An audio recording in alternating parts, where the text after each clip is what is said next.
Jadi saudara tua bagi orang-orang Jawa itu adalah tumbuh-tumbuhan dan juga hewan, tanduran karo kewan. Baru kemudian lahirlah manusia. Di nyawijining Bapa Angkasa lan Ibu Bumi ndadekake atau wujudake nganakake hananing tinanduran, hananing kewan, nganti hananing menungso.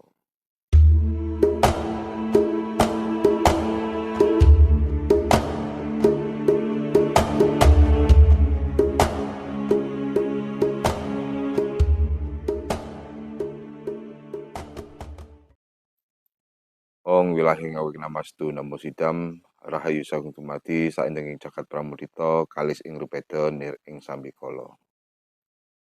Sedulur papat wima pancer kakang kawah adi hari-hari ketilan puser kang nyawiji dadi siji sangkan paraning tumati hananing sun hananing Gusti hananira hananing kawula ana caraka data sawala padha jaya nyama kepotonga ngata pokomanya jada palawa satada karajanaha.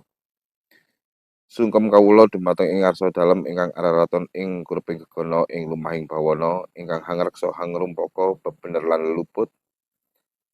Kawula nyuwun agunge pangestu dumateng Bapa Angkasa lan Ibu Bumi, Hyang Bathara, Hyang Betari, Kaki Danyang Nini Danyang lan para leluhur sami. Anggen kawula badhe nglampahaken darmaning bekti ing dinten punika mugi pinaringan kasembadan lan boten kirang setunggal punapa.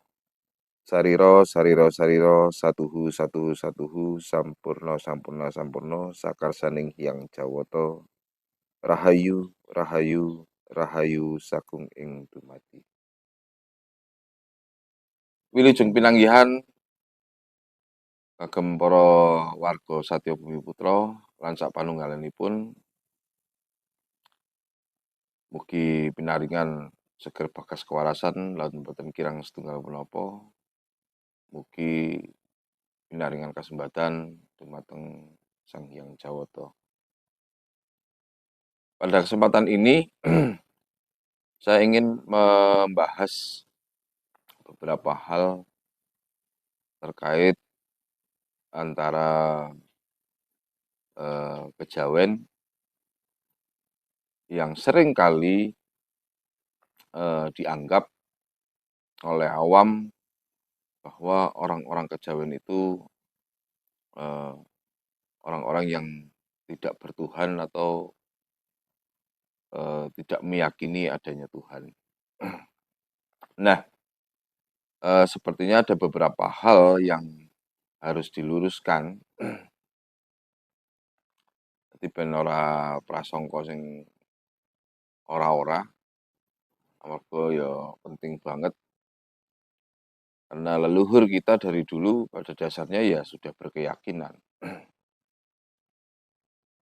Artinya bahwa sudah meyakini adanya Sang Maha Hidup, adanya Sang Pencipta, sehingga kalau kemudian bahwa leluhur kita yang memeluk ajaran kejawen itu dikatakan tidak bertuhan, ini menjadi satu hal yang sepertinya diselewengkan atau tidak masuk akal, atau mungkin karena tidak memahami bagaimana sih sebenarnya konsep bertuhannya orang Jawa atau kejawen. Dan bagaimana sih mendefinisikan Tuhan bagi orang Jawa atau orang kejawen.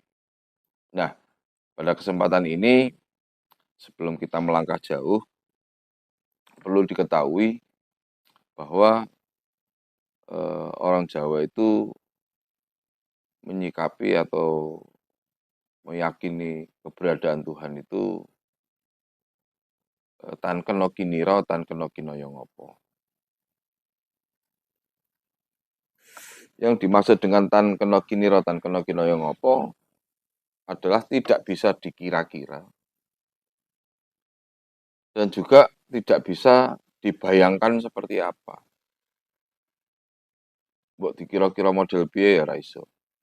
Dibayangke model piye ya ra iso, ning kita meyakini keberadaannya, meyakini adanya Sang Hyang Jawata, meyakini adanya Tuhan Yang Maha Esa, yaitu dari apa yang telah diciptakannya. Nah, orang Jawa memahami bahwa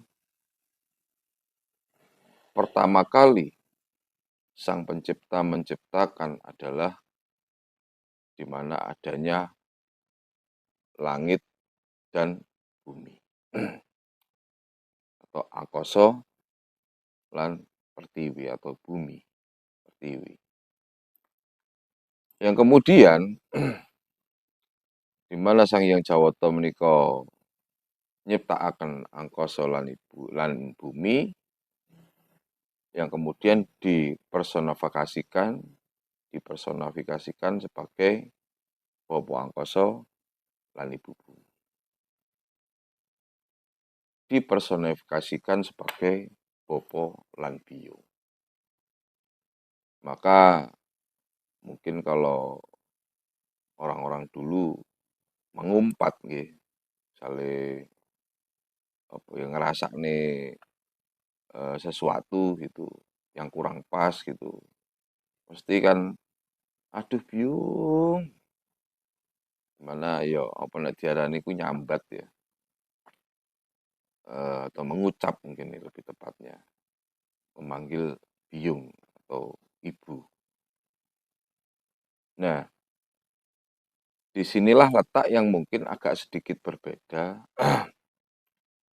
di mana orang Jawa ini memahami memiliki bapa lan biyung yang melahirkan makhluk hidup di muka bumi ini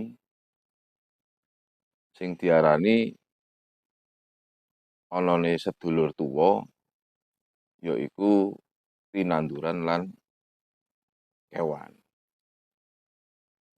Jadi saudara tua bagi orang-orang Jawa itu adalah tumbuh-tumbuhan dan juga hewan. Tanduran karo kewan. Baru kemudian lahirlah manusia.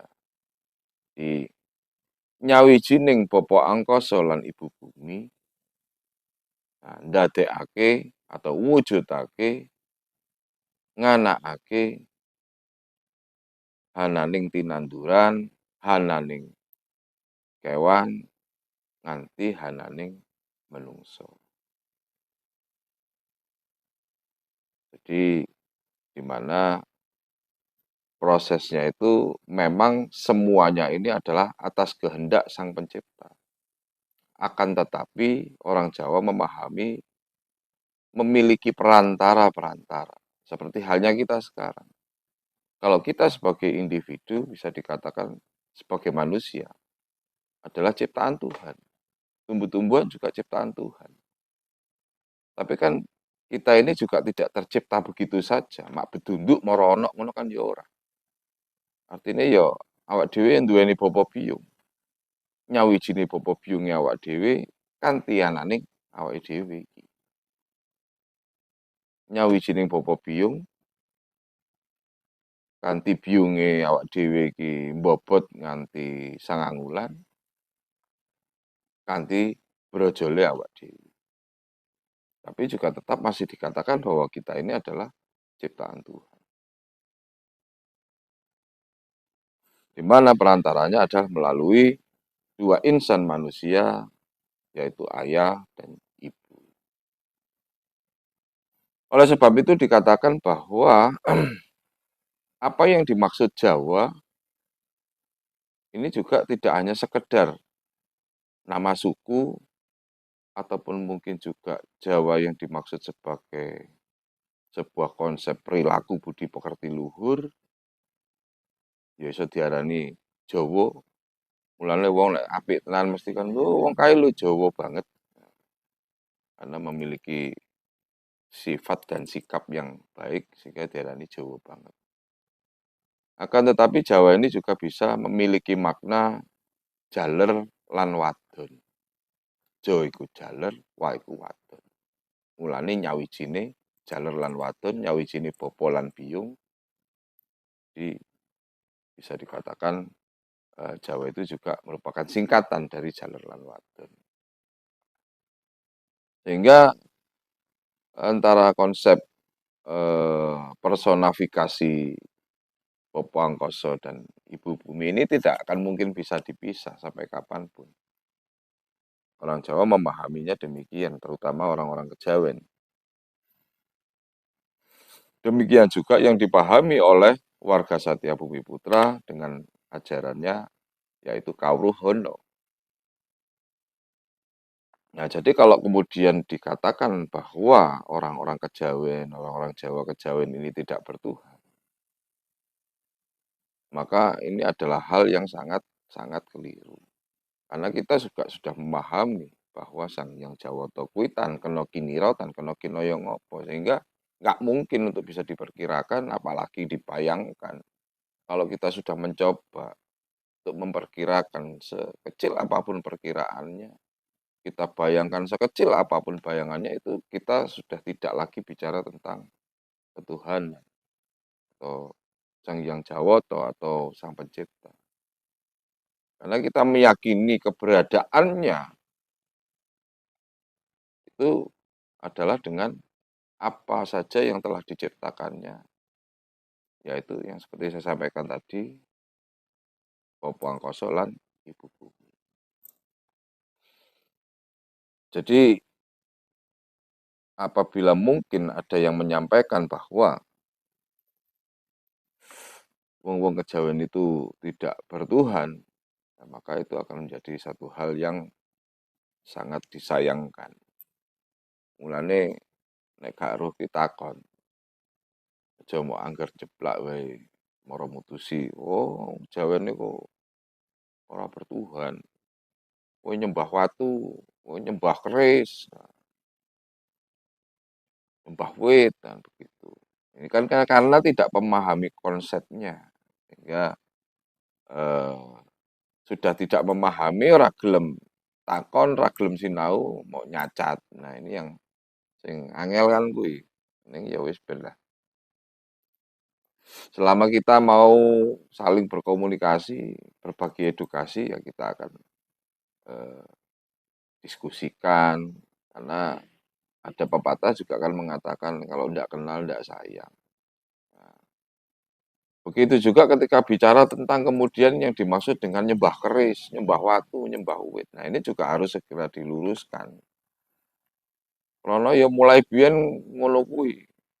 Selalu santer bahwa yang dikatakan bahwa seakan-akan Tuhannya adalah keris.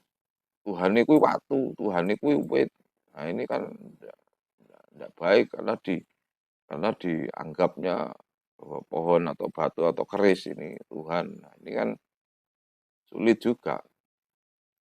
Nah, pada dasarnya orang-orang kejawen ini selalu mempersonifikasikan, selalu eh, bisa dikatakan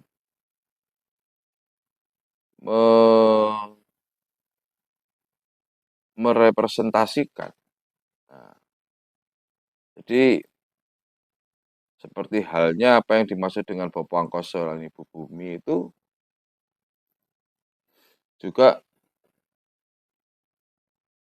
diwujudkan, disimbolkan dengan adanya keris yang seperti saya pegang ini. Nah, mengapa demikian? Ya ini sebagai bentuk manifestasi. Bukan kemudian ini kita anggap sebagai Tuhan, bukan. Tapi ini adalah manifestasi daripada apa yang namanya Bopo Angkoso lan Ibu Bumi. Nyawi jining Bopo Angkoso lan Ibu Bumi ya diwujudkan dalam konsep bentuk keris. Sehingga pengerjaannya pun betul-betul berhati-hati, tidak sembarangan, dan penuh dengan filosofi. Nah, mana yang dikatakan sebagai Bopo Angkoso adalah wilahnya atau wilah kerisnya.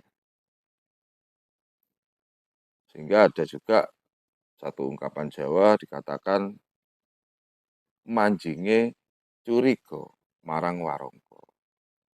Nah, jadi nyawi sini Bopo Angkoso lan Ibu Bumi juga bisa disebut sebagai manjinge curiga melawan warangka.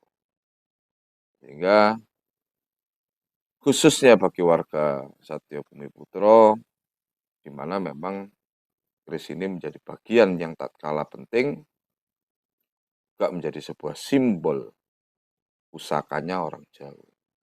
Ya perlu diketahui bahwa dahulu pertama kali bahwa keris ini diciptakan bukan sebagai senjata atau alat untuk menghunus, tapi lebih kepada ugeman.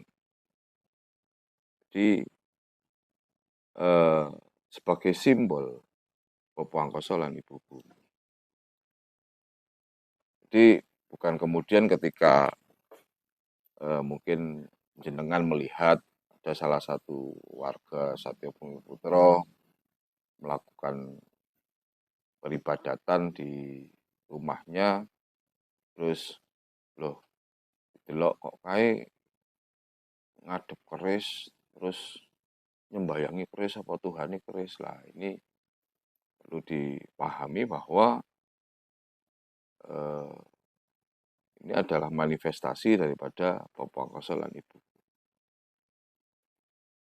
Jadi khususnya bagi warga Satyo Bumi Putro, memang kami memiliki satu ibadah khusus yang dinamakan Hatur Puja Sengkala atau Hatur Puja Sengkolo ya, Hatur Puja Sengkolo, di mana kita menghaturkan ucapan rasa syukur, menghaturkan ucapan terima kasih di setiap awal terbitnya matahari dan di setiap terbenamnya matahari. Kita berterima kasih, atur sembah nuwun, mring Bopo Angkoso lan Ibu Bumi, mring Hyang Bathara Hyang Bathari, mring kaki dan yang ini dan yang lan para leluhur sami. Anggen kawula sampun pinaringan kasembadan. Sampun pinaringan kelancaran. Demikian juga ketika kita meminta restu. Sehingga konsepsi haturan ini melalui perantara Bopo Angkoso lan Ibu Bumi. Disinilah mungkin sedikit letak perbedaan ketika pada konsep samawi itu ciptaannya memohon langsung kepada Sang Pencipta. Nah, apabila orang-orang Jawa atau orang-orang Kejawen ini memiliki satu perantara, di mana memohon doa dan restunya adalah kepada Bopo Biyung. Nah, Bopo Biyung ini yang kemudian ketika merestui itu juga berarti atas restu daripada Sang Hyang Jawoto. Jadi bukan terus kemudian dengan begitu kita menuhankan bumi ini, menuhankan langit ini, tidak. Tapi kami menghormati adanya langit dan bumi, kami menghormati Bopo Angkoso lan Ibu Bumi. Kami memohon selalu restunya. Restu kedua orang tua kami. Restu daripada Bopo lan Biyung. Dan hal itu pun juga diterapkan kepada ketika kita di dalam keluarga. Jadi setiap apapun yang akan kita lakukan, kita tidak boleh lupa, tansah eling, mering Bopo lan Biyung awak dhewe. Pak, Bu, aku pamit Pak, aku pamit Bu, aku tak budal ya. Nah, konteks pamit ini kan mau kita berangkat untuk sekolah, berangkat untuk kerja, berangkat kuliah, atau mungkin berangkat merantau.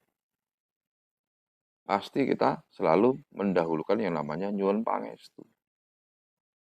Pak, Bu, pangestune nggih. Kula badhe nyambut damel. Mugi pinaringan kasembadan, mugi pinaringan kelancaran. Boten wonten alangan apapun. Nah, ini adalah hal yang memang dibiasakan. Hal yang dibiasakan untuk selalu meminta restu terhadap apapun upaya dan usaha kita yang kita lakukan. Dan restu daripada orang tua, restu daripada Bobo Biung, restu daripada Bopo Angkoso lan Ibu Bumi itu juga berarti restu daripada Yang Jawoto. Nah, ini adalah sebuah hal yang mungkin apalagi di era modern ini sudah jarang sekali orang yang memahami.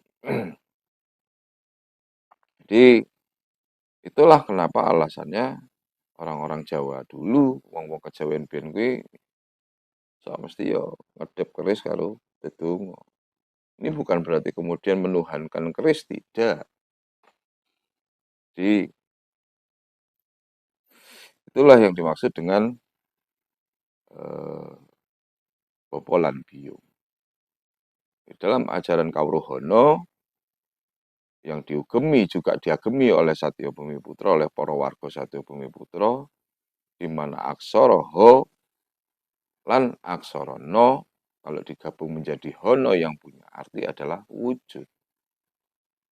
Nyawijining aksara Ha mring aksara No ndadekake ukara Hono, ndadekake wujud. Di mana simbol Ho juga dipersonifikasikan sebagai Bopo Angkoso. Maskulinitas.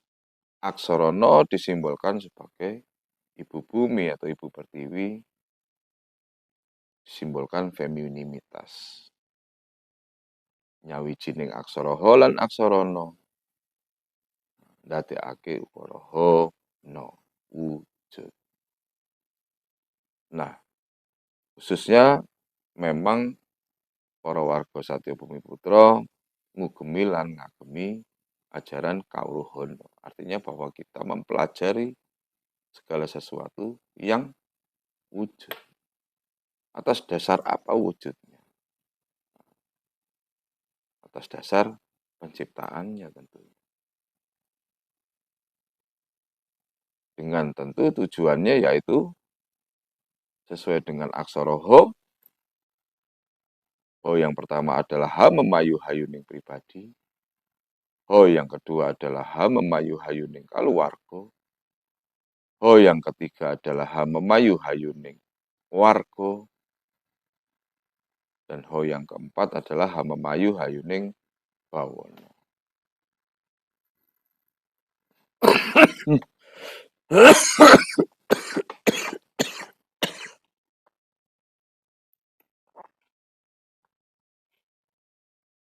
Demikianlah 4 aksara Ho ingkang kawujud Ha memayu hayuning pribadi nganti Ha memayu hayuning bawana. Lah saiki piye carane supaya wong Jawa iki dadi wong kang jawani, kang bisa Ha memayu hayuning pribadi kanthi Ha memayu hayuning bawana. Nah, ada 4 hal utama juga yang terdapat di aksara No. No yang pertama yaitu noto obah. No yang kedua adalah noto manah. No yang ketiga adalah noto landep. No yang keempat adalah noto lati. Oke, yang keempat adalah noto lati. Nah, sing dimaksud noto obah iki. Noto obah ini yang dimaksud adalah bagaimana kita bisa mengendalikan perbuatan kita, perilaku kita. Bisa mengendalikan tindak tanduk kita. Duweni unggah-ungguh.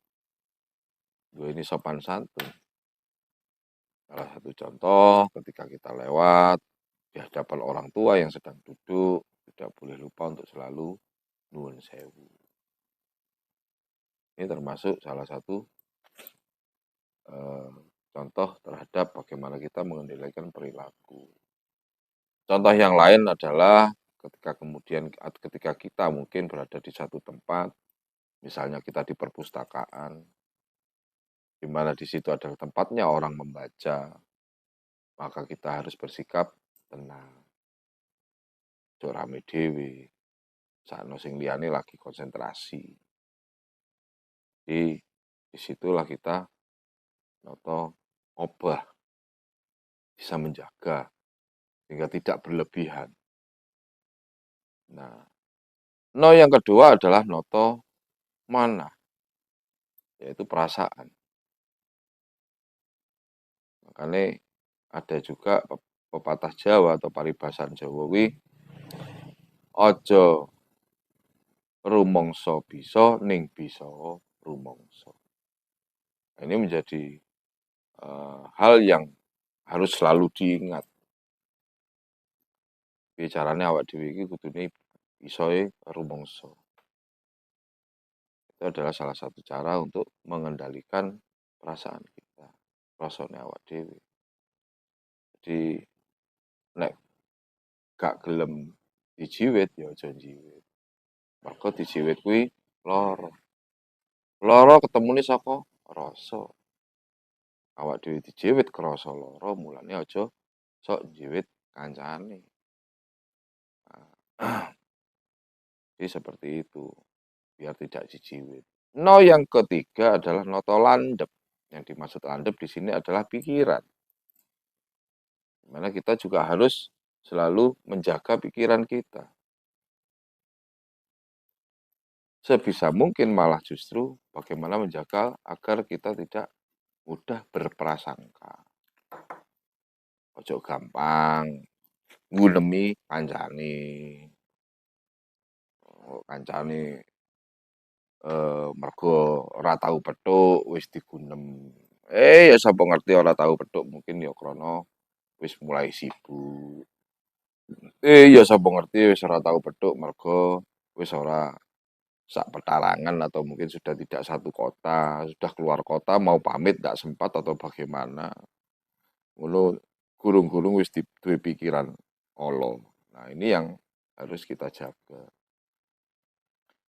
Kemudian no yang keempat adalah no yaitu noto lati atau bagaimana kita bisa mengendalikan perkataan, ucapan.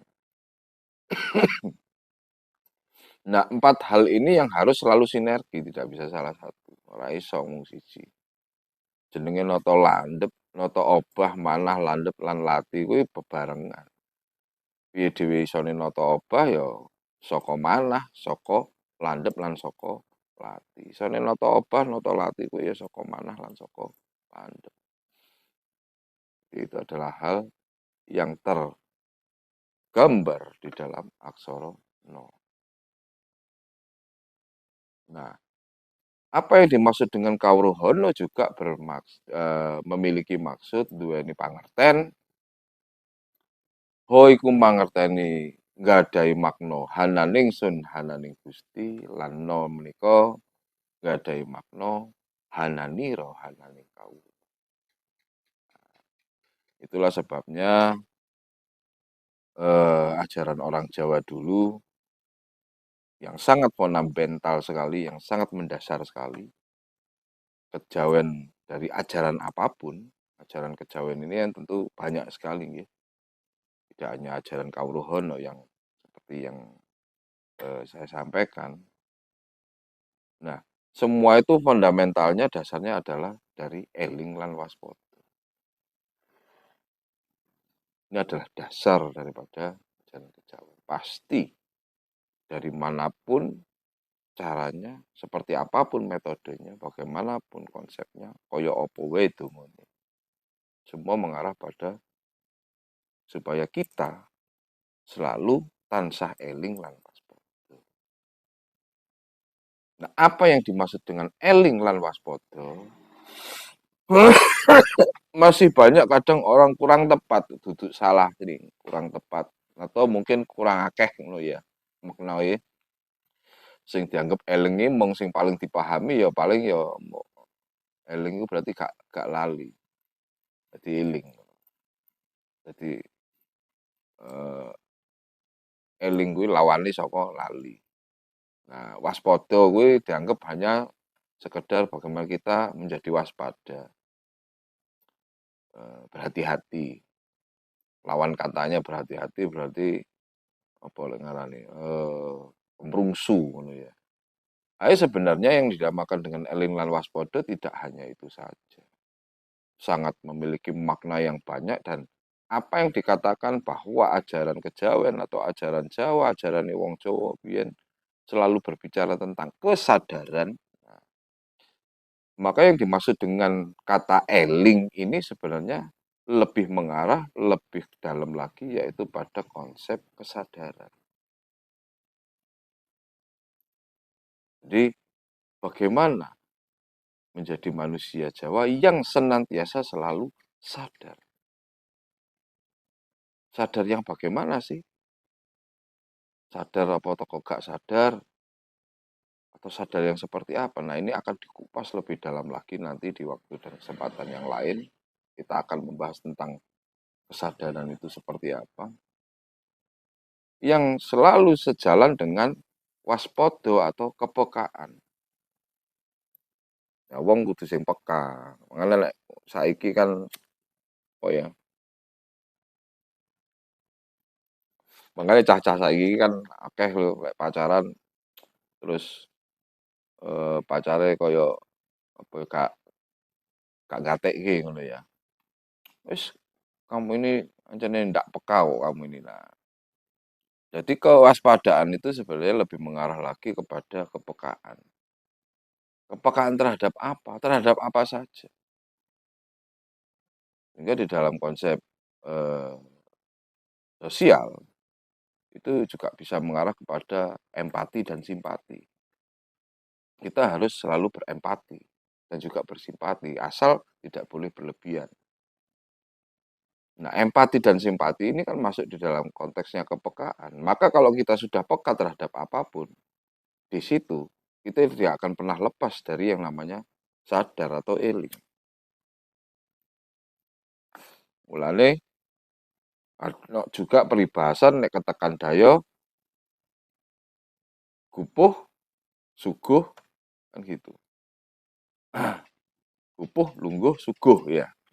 Jadi eh, itu adalah dari aspek-aspek awak dhewe peka. Mergo jenenge dayo, sapa ngerti mungkin perjalanan adoh mau ngelak, mbok sak ketang-ketang banyu putih ya tetep disugun. Gak ketang-ketang kursine elek misale ya dipinarakno. Dadi yo gak terus ono dayone teko dodok-dodok terus omong-omongan karo ngadeg saka ngendi?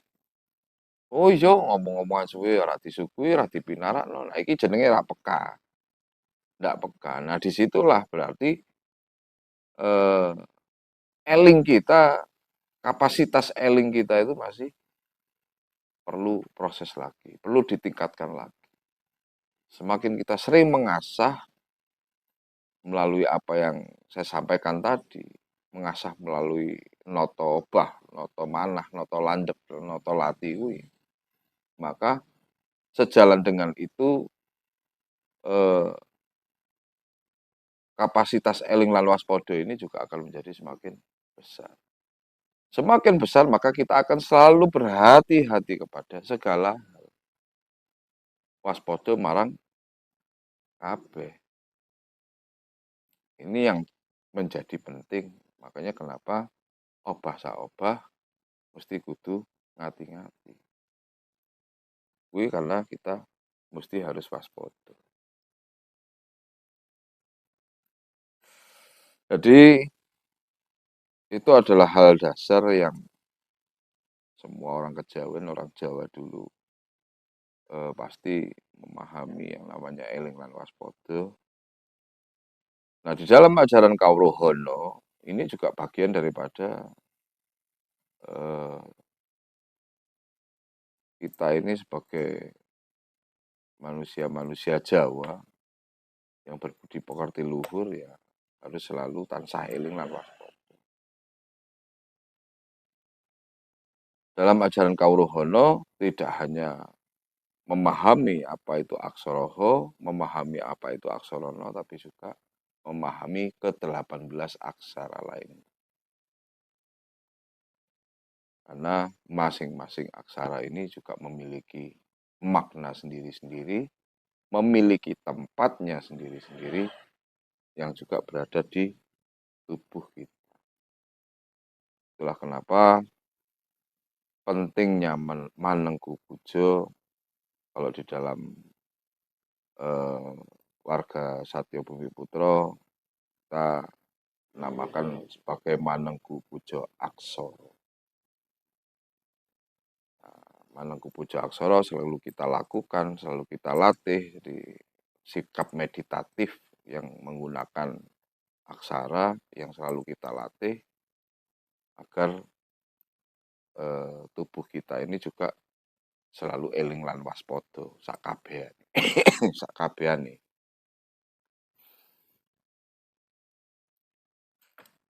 Jadi itu beberapa hal yang saya sampaikan untuk kali ini.